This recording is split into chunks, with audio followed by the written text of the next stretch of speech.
Paul kept glancing down at something in his pants, and Kristen couldn't shake the unsettling feeling that something was seriously wrong.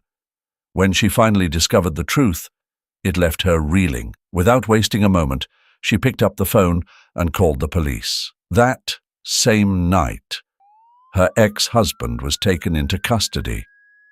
But the real question lingered. Was his explanation enough to put her mind at ease? And how could Kristen ensure the safety of her little boy moving forward? Stick around to hear the full story. The evening light seeped through the heavy curtains of Kristen's apartment, casting long shadows over the worn-out furniture.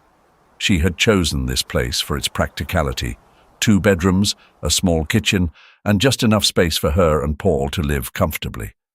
She placed her bag down on the kitchen counter, pausing to take in the silence that had filled the room since she and Justine had signed the divorce papers 6 months ago. It wasn't a peaceful silence, but a thick, weighted one, full of things left unsaid.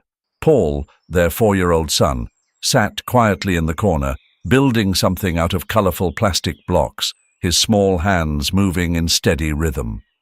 Kristen's eyes softened at the sight of him. She had fought for custody, not out of spite, but because she knew Justine's world was too unstable, too ephemeral to provide the grounding Paul needed. Justine, with his endless dreams of becoming a musician, had never quite understood the harshness of reality like she did. Kristen had always been the practical one, working long hours, paying the bills, making sure Paul's life was steady, even if hers wasn't. But now, even with her carefully laid plans, there was something she couldn't control: the uncertainty of co-parenting. They had agreed on shared custody. Paul would spend 1 week with her and 1 week with Justine. It had seemed like the only fair solution, but fairness hadn't taken into account the differences in how they raised their son. Justine was all about freedom, encouraging Paul to explore, to create, while Kristen worried about rules, schedules, and making sure he had a proper routine. And Paul, caught in the middle, was starting to show signs of confusion.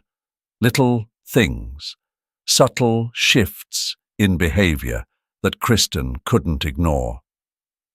"Paul, sweetie, are you hungry?" Kristen asked, walking over to him.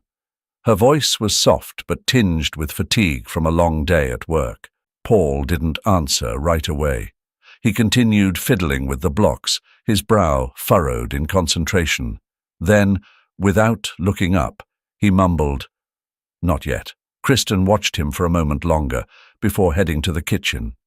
She couldn't shake the feeling that something was off. It had been this way for a few weeks now. Paul's mood swings, the way he would sometimes stop playing and stand in the middle of the room, staring into space, his small hands fidgeting with his pants. At first, she thought it was just a phase, but the behavior persisted, especially during the weeks he spent with her. She had mentioned it to Justine once, but he had brushed it off, claiming Paul was just being a kid. "Kids do weird stuff all the time, Chris," he had said during one of their terse exchanges over the phone. "You're just overthinking it. Let him be." Kristen had let it go at the time, not wanting to stir up more tension between them.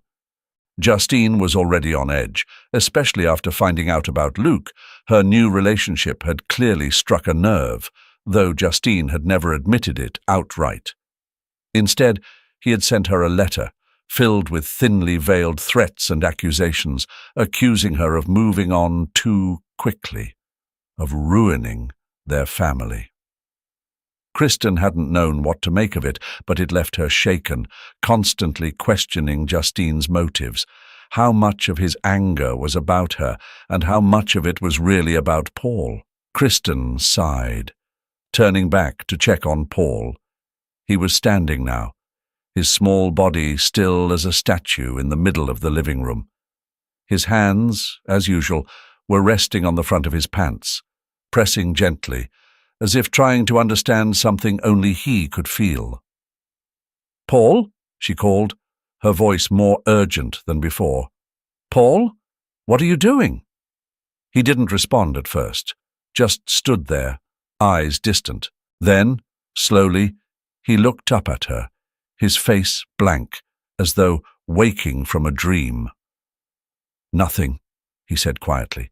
And then, just as suddenly as he had stopped, he returned to his blocks, sitting down and picking up where he had left off. Kristen's heart raced. This wasn't nothing.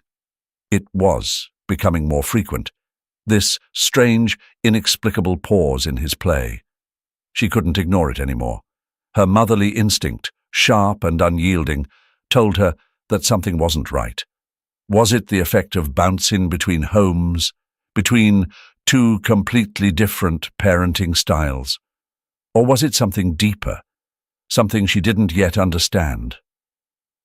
Kristen bit her lip, her mind racing with possibilities, most of them unsettling. Later that night, after Paul had gone to bed, she sat on the couch, phone in hand, staring at Justine's number.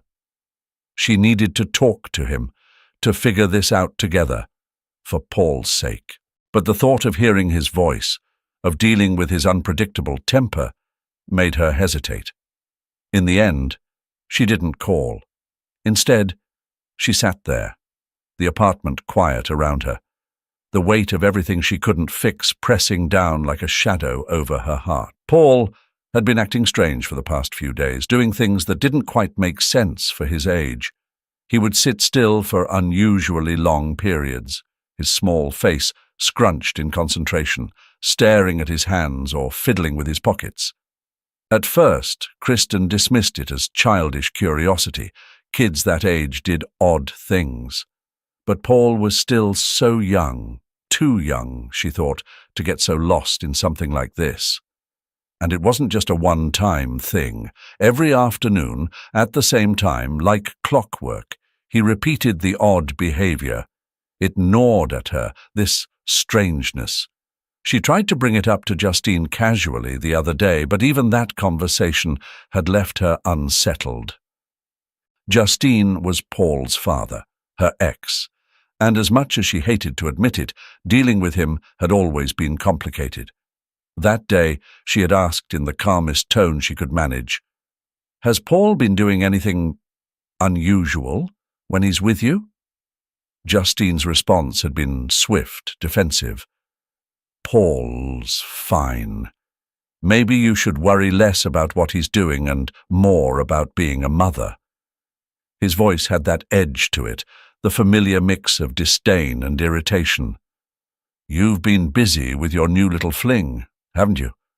Maybe that's why you're missing what's happening with your son." The conversation had spiraled into the usual fight. Kristen had tried to keep calm, but the sharpness of his words, his constant undermining of her abilities as a mother, always pushed her over the edge. Justine had never been easy, especially not after the breakup. He had this knack for twisting her concerns into criticisms of her, like Paul's strange behavior wasn't real, like she was just imagining it. Or worse, like she was using their son as a pawn to provoke him. It all felt off. The way he deflected, the way his irritation flared up at the smallest mention of Paul. Something was wrong, and Kristen couldn't shake that feeling. Later that evening, as Kristen sat across from Michelle at their favorite cafe, the warmth of her coffee mug in her hands, she voiced the worries she'd been holding back for days. "It's just, Paul's been acting so strange. And when I asked Justine, well, it didn't go well. He got defensive, almost too defensive." Michelle frowned, her fingers tapping lightly on the table as she listened. "You think it's just a phase, right? I mean, kids do weird things all the time, don't they?" Kristen nodded slowly. "Maybe. But it feels like something more. The way he acts. It's like he's distracted or waiting for something." She sighed, feeling the weight of her thoughts settle over her. "And Justine, he's been acting weirder than usual too." Michelle leaned in, lowering her voice. "You think Justine's involved in some way?" The idea had crossed Kristen's mind more than once, but hearing Michelle say it out loud made it all the more real. I don't know, he's been angry ever since I started dating again. Last month he sent me this letter saying he'd make my life unbearable. I didn't think much of it then, but now Michelle's face darkened. Kristen, you know Justine's temper. You don't think he'd— I don't know, Kristen interrupted, her voice shaking slightly. But what if he's doing something to Paul? What if he's using him somehow? Michelle was silent for a moment, her eyes narrowing as she considered the possibility. Look, if Justine's really that bitter, there's no telling what he might do. The thought had been lurking in the back of her mind, unspoken. It sounds insane, she whispered, half to herself. No, Michelle said firmly. It doesn't sound insane at all. Justine could absolutely do something like that. You need to check. Kristen nodded, her throat tightening with anxiety. The idea of her son being used, of Justine manipulating the situation, was unbearable. But the more she thought about it, the more the pieces started to fit. The letter, the defensiveness, Paul's behavior. It all felt connected. She could no longer chalk it up to coincidence. That night, after putting Paul to bed, Kristen went through his clothes meticulously. She examined every seam, every pocket, her hands trembling slightly as she worked. Each piece of clothing told her nothing, but she couldn't shake the feeling that something was wrong. Something was there, and whatever it was, she was going to find it. What did he do to Paul? One evening, as usual, Chris turned on the music and hummed along. Suddenly, Paul stood up and touched his crotch and looked up at her with wide, confused eyes, and said, "Dad does this all the time." The words had pierced her like a jagged shard of glass, freezing her in place. The sound of her pulse roaring in her ears as she stared at her poor and innocent child, unable to process what he had just said. Her heart ached. She ran to hug her son tightly. Was Justin, her ex-husband, capable of something so vile? Had he really done that? Her thoughts whirled like a storm she couldn't outrun. She knew Justin had always been unpredictable, volatile even, but this? She never thought he would cross such a boundary, not with their child. But she couldn't shake the disgust, the unease that crawled under her skin. Something was wrong, and even if she couldn't see it, she felt it. Kristen's breaths grew shallow as a cold chill slid down her spine. It wasn't just about Paul's strange behavior anymore. It was about protecting him from something she couldn't yet prove existed. The decision came quietly, slipping into her thoughts without fanfare. She had to go to the police. Justin had to be stopped, even if she didn't have all the answers yet. At the station, the air was thick with tension as Kristen explained her fears. Every word felt like it was being pulled from her chest. "I know it sounds crazy," she admitted, her voice breaking slightly. "But Paul, he said things that make me believe Justin's been doing something to him." The officer, a tall woman with stern eyes, nodded and scribbled in her notebook. "Anything involving children is taken seriously. We'll need to look into it immediately." Kristen nodded, though her stomach churned. She had expected hesitation, maybe disbelief, but the gravity of the officer's response made everything feel more real, terrifyingly real. She had hoped, deep down, that maybe she had misunderstood, that maybe this was just a misunderstanding born from stress.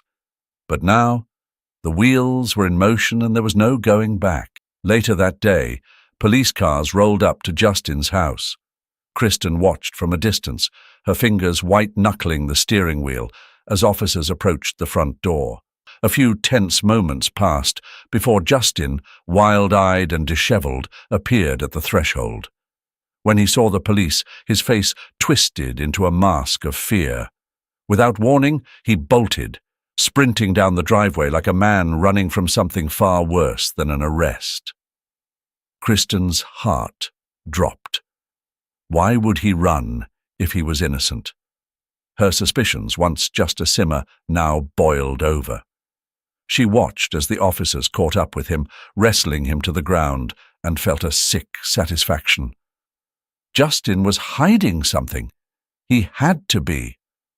Hours later, Kristen found herself in a sterile interrogation room. The silence was suffocating as she waited for news. Finally, the officer returned, her face unreadable.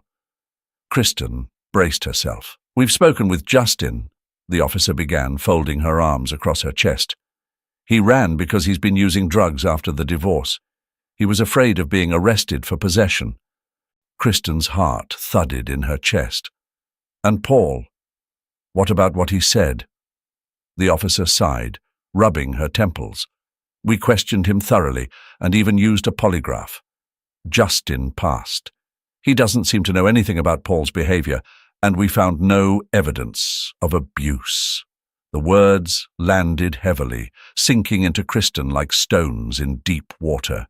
She wanted to feel relief, to trust that the nightmare was over, but instead a hollow confusion settled in. If Justin wasn't the cause, then what was? "We'll keep an eye on him, and of course he's being fined for the drug use. But as of now, we don't have any grounds to hold him," the officer said, her tone firm but not unkind. "You're free to go, Miss Carter." Kristen nodded, but her mind was spinning. She left the station with more questions than she had arrived with. As she stepped into the crisp evening air, she glanced up at the darkening sky, trying to make sense of the tangled mess her life had become. Justin was out there, free again, and Paul was still a mystery she couldn't unravel. Kristen sat in the waiting room, her fingers tapping against her knee as she watched Paul flip through a picture book on the other side of the room. His small, unbothered frame felt like a contradiction to the turmoil spinning inside her head. The police had found nothing, no evidence of abuse, no signs of physical harm.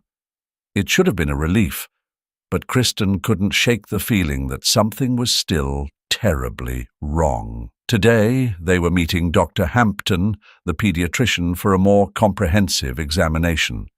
She hoped he could uncover what the police couldn't. The door to the clinic opened, and a nurse called them in. Kristen guided Paul toward the examination room, his hand resting trustingly in hers. The smell of antiseptic hung in the air as they entered, but Paul didn't seem to notice. He hopped onto the exam table with the ease of a child who had grown accustomed to doctors. Dr. Hampton was a kind-looking man in his early 50s, with thinning hair and a calm demeanor. He smiled at Paul, then turned to Kristen. "Let's start with a general checkup, just to make sure nothing is being overlooked." Kristen nodded, forcing a smile. "Thank you, Doctor." The examination finished. Dr. Hampton's expression remained neutral. He finally straightened up and offered a reassuring smile. "Well, from what I can tell, Paul is in perfect physical health. No abnormalities." Kristen swallowed, her stomach twisting. "That's good, right?" "Yes, it is," Dr. Hampton replied, leaning back in his chair. "But I sense that's not the answer you were hoping for." She shook her head, her voice soft but determined. I know something's not right. He hasn't been himself lately, and I don't think it's just normal childhood behavior." The doctor listened carefully, then offered a thoughtful nod. "If you're feeling that strongly about it, Kristen, I can refer you to a psychologist who specializes in young children. Sometimes psychological factors can manifest in ways we don't immediately recognize. Would that be acceptable?" Kristen exhaled slowly. "Yes, I think that would be best." A week later, Kristen sitting in yet another waiting room at the office of Dr. Naomi Kerr, a child psychologist. When their turn came, They were led into a soft-lit room that felt more like a cozy living space than a clinical office. Dr. Kerr greeted them warmly and invited Paul to sit in a beanbag chair. She sat opposite him, crossing her legs as she gently began asking him questions. "Paul," she said in a soothing voice, "I hear you've been spending some time with your dad lately. What kinds of things do you two do together?" Paul looked up from his drawing, his expression as calm as ever. "We play games. He teaches me to build things with Legos. Sometimes we go to the park." Dr. Kerr nodded. "That sounds fun. And at night? Does your dad read you a story before bed?" Paul shrugged. "Sometimes. Mostly he just tells me to go to sleep." "And after that?" she prompted. "What does your dad do after you fall asleep?" Paul frowned, as if considering the question for the first time. "He usually leaves the room. I don't know where he goes, but he's never there when I wake up." Kristen's heart clenched. Something about the casual way Paul mentioned it felt wrong. Dr. Kerr didn't push him further, but the silence in the room was heavy, as if the air itself was waiting for an answer that no one was ready to hear. "Thank you, Paul," Dr. Kerr said softly, smiling at him. "That was very helpful. Why don't you head back out and play for a bit?" Dr. Kerr's demeanor shifted. She looked at Kristen, concern shadowing her eyes. "It doesn't seem like there's anything immediately alarming in Paul's responses, but I'm not dismissing your concerns. Children can sometimes hide their feelings, especially if they don't understand them." What Paul mentioned about his father leaving the room. It might be worth exploring further. Kristen's chest tightened. She nodded, though inside her mind raced. What was Justin doing after Paul fell asleep? Why wasn't he there when Paul woke up? The questions swirled, unanswered, but Kristen knew one thing for sure. She wasn't going to stop until she found out. Dr. Kerr finally looked up from the file and offered a small, tired smile. "I think we could all use a little break," she said, standing up. "Let's take a moment to clear our heads." Kristen nodded absently, her mind still spinning with half-formed thoughts. Was there something she had overlooked? Some hidden clue to Paul's strange behavior that she hadn't considered? The daily habit of pulling at his pants, staring inside them, always around the same time. It had to mean something, didn't it? The doctor moved to the small television mounted in the corner of the room and flipped it on. A music channel was playing quietly in the background, some kind of 80s rock ballad, and the familiar rhythm of the drums filled the room. Dr. Kerr settled back into his chair, crossing his legs as though waiting for something. Then it happened. "Dad! Dad's on TV!" Paul's voice, shrill and full of excitement, pierced through the air. He leapt from his chair and ran towards the screen, his small finger pointing excitedly at the man dancing across it. Kristen's eyes snapped to the television, startled by her son's sudden outburst. Her gaze met the unmistakable image of Michael Jackson, his famous crotch grab mid-performance, moonwalking across the stage with effortless grace. Paul, in his childish eagerness, mimicked the movement immediately. His little hands shot down to the waistband of his pants, and he pulled up in an exaggerated imitation, the same way she had seen him do every day. Then, losing his balance, he toppled over onto the carpet, giggling uncontrollably as he lay sprawled on the floor. "Like Daddy! Daddy does this dance every night," Paul declared between fits of laughter. Kristen stared, frozen in disbelief.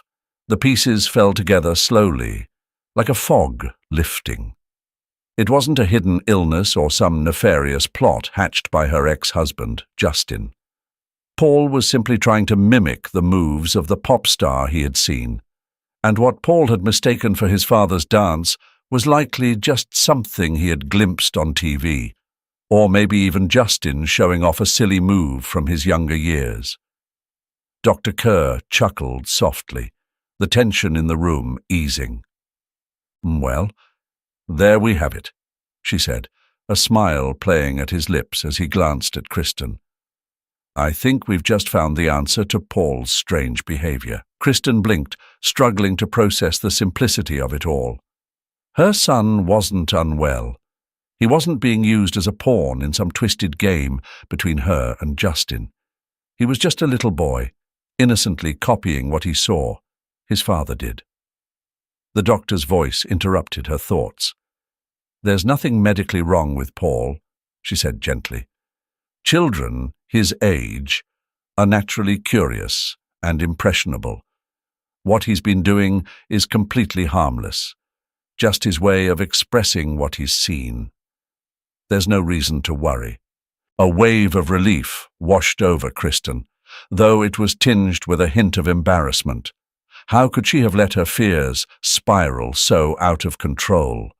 She had involved the police, turned the simplest of childhood behaviors into a full-blown crisis, all because she had let her anxiety about Justin cloud her judgment. I guess I overreacted," Kristen admitted quietly, a small flush creeping into her cheeks.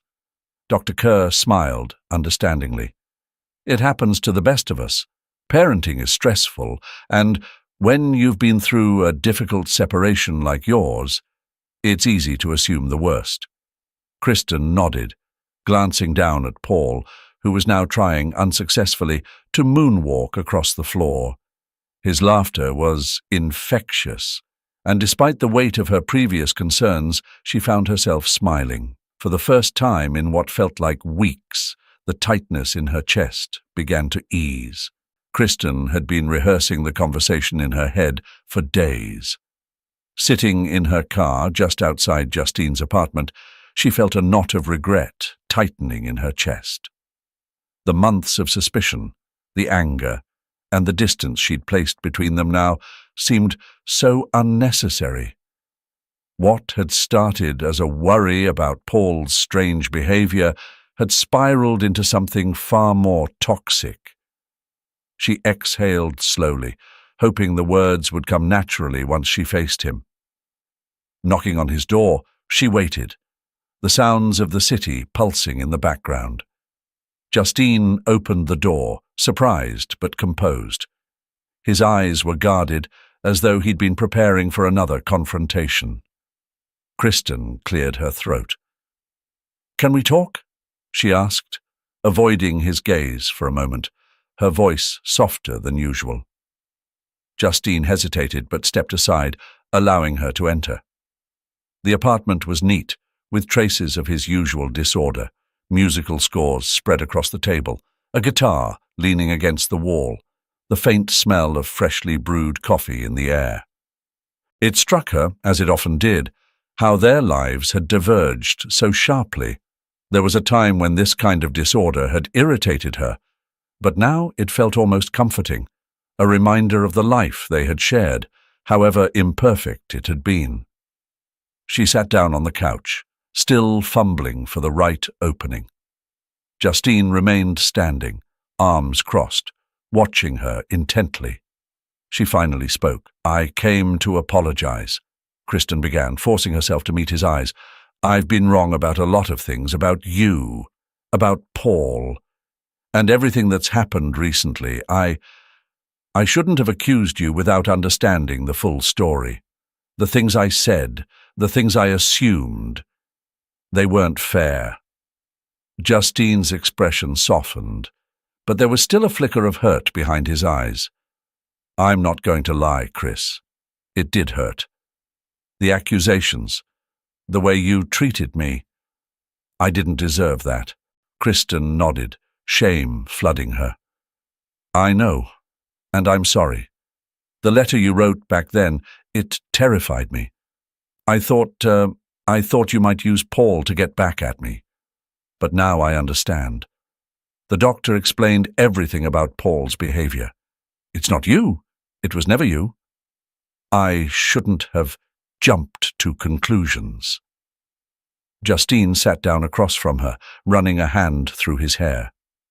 "The letter," he sighed, was a mistake. I wrote it when I was angry.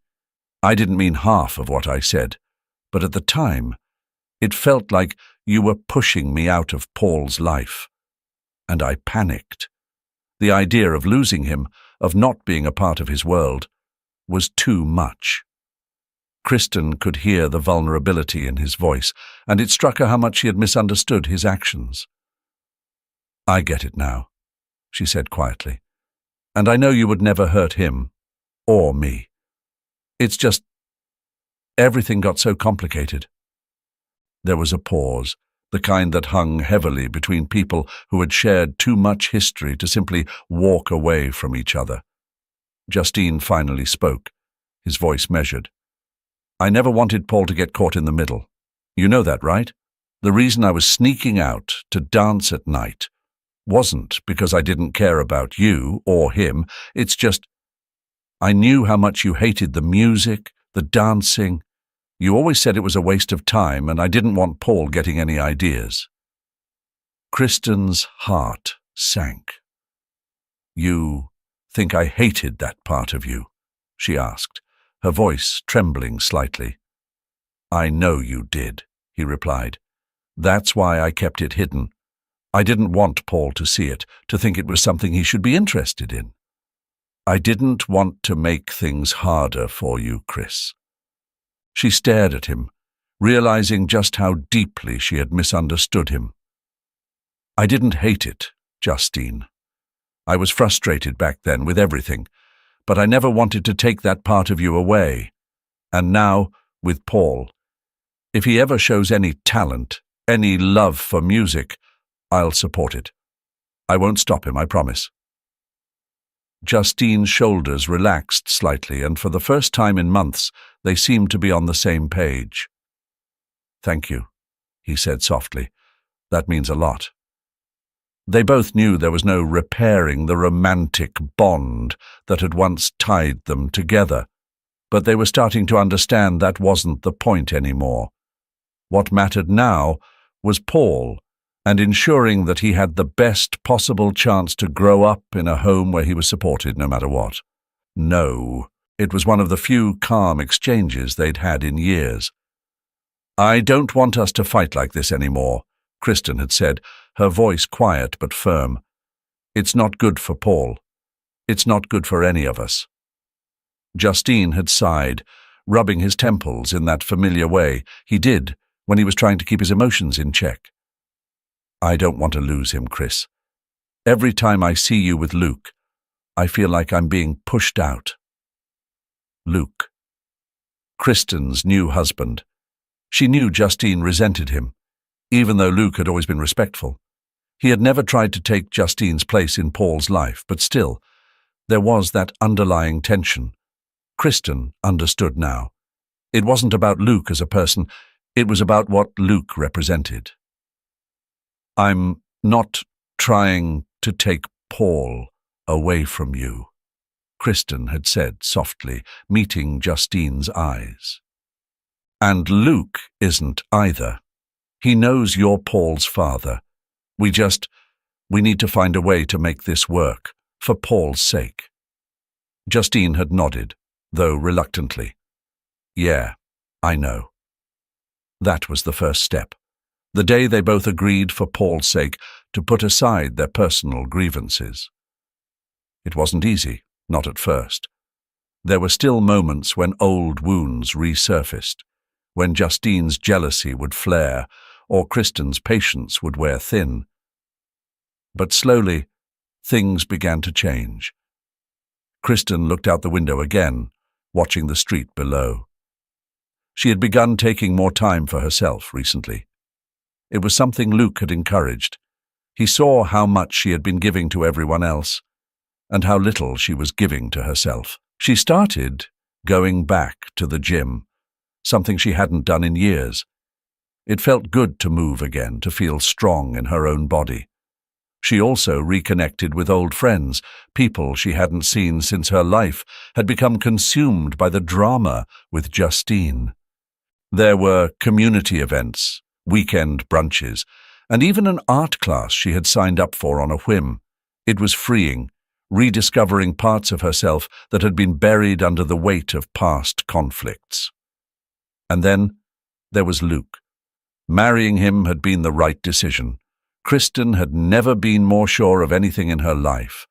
He was steady, kind, and most importantly, he loved Paul without trying to replace Justine. That balance was delicate, but Luke navigated it with patience and understanding. "Mom!" Paul's voice pulled her from her thoughts.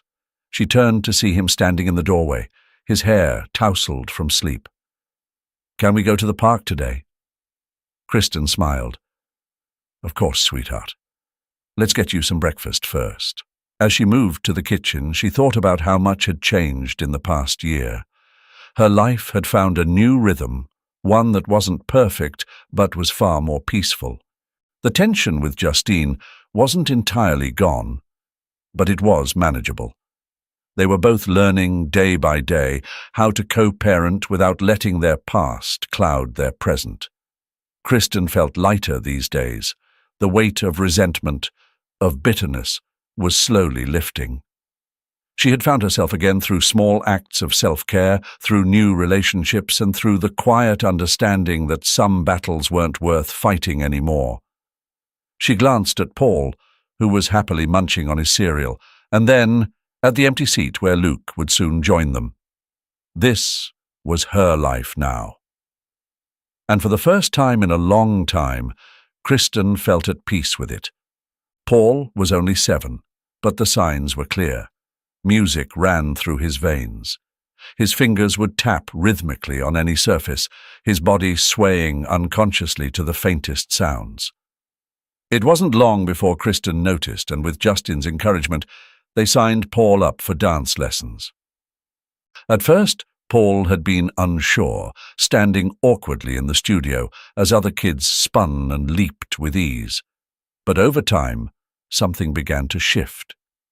Kristen sat quietly in the corner of the studio during every class, her eyes fixed on Paul. It was lively, almost chaotic, but amidst the bustle, Paul's progress was her sole focus. She watched as his movements, once stiff and unsure, grew more fluid. His steps, once hesitant, became deliberate. Justin, too, played a pivotal role in this Paul's newfound confidence. Every other week, when Paul stayed with him, Justin made it a point to take Paul to his lessons. He didn't just drop him off and leave.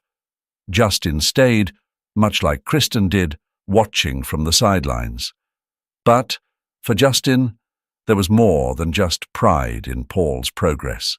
There was something personal, something deeper. When he saw Paul moving to the beat, attempting to master every step, it was like looking into a mirror that reflected his younger self, full of ambition and raw talent, but without the opportunities to nurture it. Justin had always been musically inclined, but life had steered him in a different direction.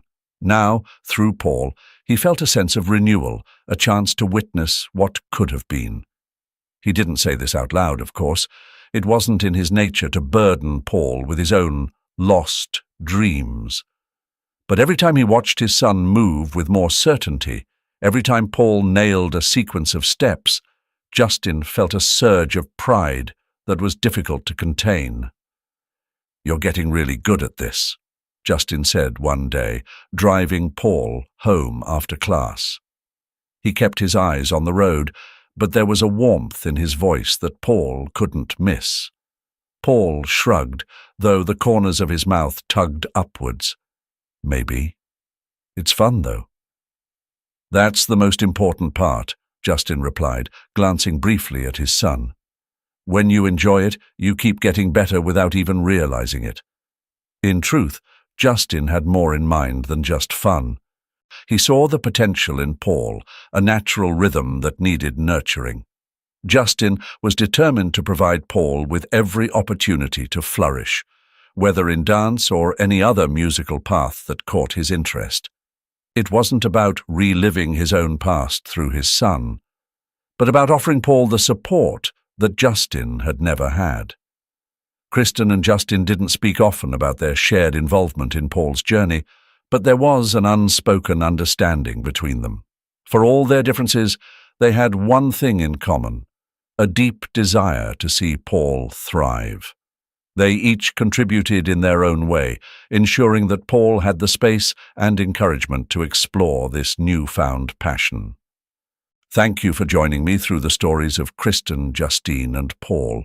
Through their journey, we see that life doesn't always require perfection or clear answers. Sometimes the most important thing is to learn to listen, understand, and accept. Remember, parenting is a long process. No book teaches us everything, but love and patience will always be the key to help us overcome all challenges. If you find this story useful or touching your emotions, don't forget to like and subscribe so you don't miss the next videos. Leave a comment below with your thoughts, and I'll be happy to discuss with you. See you in the next videos. Wish you a wonderful and energetic day.